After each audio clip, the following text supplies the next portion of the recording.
সাগু বা সাবুদানা আমাদের দেশে খুবই পরিচিত একটি খাবার। এটা সাধারণত রোগী বা বাচ্চাদেরকে খাওয়ানো হয়।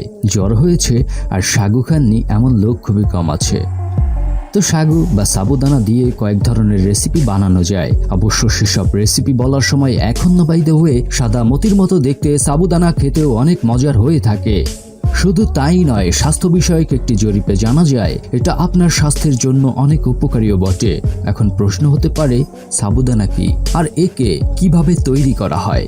কিছু লোকের ধারণা হচ্ছে সাবুদানা ওইভাবেই তৈরি করা হয় যেভাবে ধান থেকে চাল হয় বা কফি বীজ থেকে যেভাবে কফি হয়।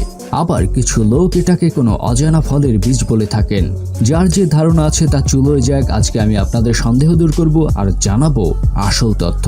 তো এটা কিভাবে বানানো হয় এবং এটাও বলবো কিছু লোক কেন সাবুদানা পূজার সময় খাওয়া উচিত মনে করেন।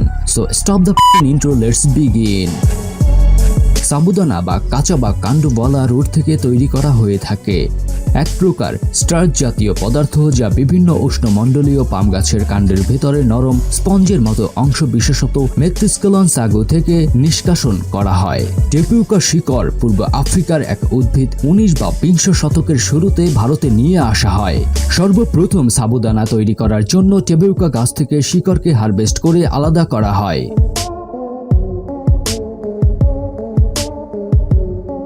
এই কাঁচা শিকড়কে কাঁচা বা রুট বলা হয়ে থাকে। শিকড়কে আলাদা করার পর পানি দিয়ে ভালোভাবে ধৌত করা হয়ে থাকে আর এটার গায়ে লেগে থাকা মাটি আলাদা করা হয়। মজার ব্যাপার হলো এইসব প্রক্রিয়া মেশিনের মাধ্যমে করা হয়ে থাকে, একদম হাত ছাড়াই। তো এরপর কাঁচা বা রুটকে চামড়া থেকে সম্পূর্ণভাবে আলাদা করা হয় আর এটার জন্য অটোমেটিক ফিলিং মেশিন ব্যবহার করা হয়ে থাকে।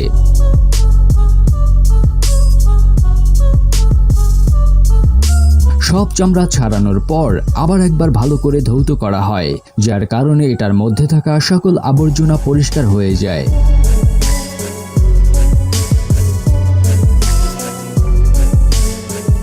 তারপরে চামড়া যুক্ত এই জড়গুলোকে ক্রাশিং মেশিনে পেষানো হয়।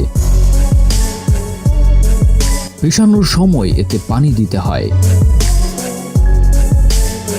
পেষানো শেষ হয়ে গেলে পেস্টের মতো তৈরি হওয়ার পরে এর থেকে ফাইবারগুলো আলাদা করা হয় এবং এর সাথে স্টার্চকে 3 থেকে 4টি আলাদা আলাদা ফিল্টারে রিফাইনিং করা হয়ে থাকে।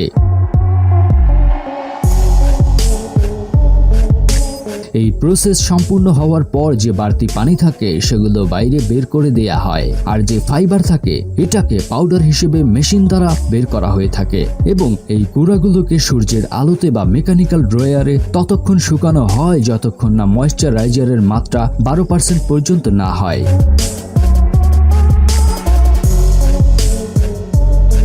আর শুকানোর পর এগুলোকে বড় পাথরের মতো দেখায়। তারপর এই পাথরের মতো বস্তুগুলো আবার মেশিনের মধ্যে পেষানো হয়, যার মাধ্যমে আরারুটে পরিবর্তিত হয় আর এইভাবেই তৈরি করা হয় আরারুট।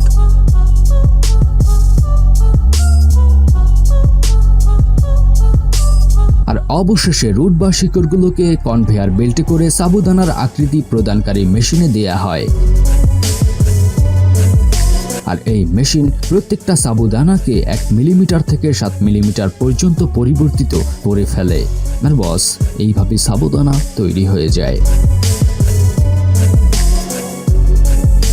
সর্বশেষ চলে যায় প্যাকেটিং ইউনিটে এবং বাজারজাত করার জন্য প্রস্তুত হয়ে যায়।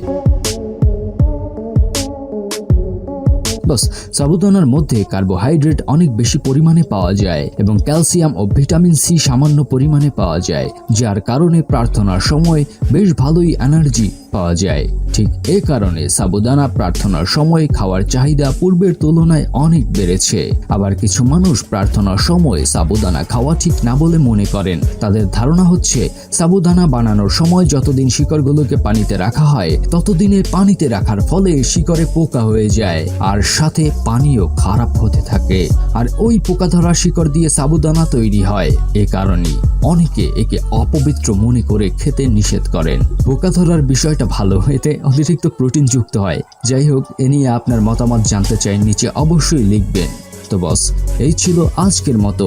আমরা এই সিরিজে আরো বেশি বেশি ইন্টারেস্টিং ভিডিও আনতে চলেছি, পাশাপাশি চলবে আমাদের মুভি এক্সপ্লেনেশন। সো সাবস্ক্রাইবটা করে রাখুন, কথা দিচ্ছি আমাদের সাথে থাকলে ভালোই লাগবে। আজ তবে বিদায় হই, দেখা হবে নতুন এপিসোডে। আল্লাহ হাফেজ।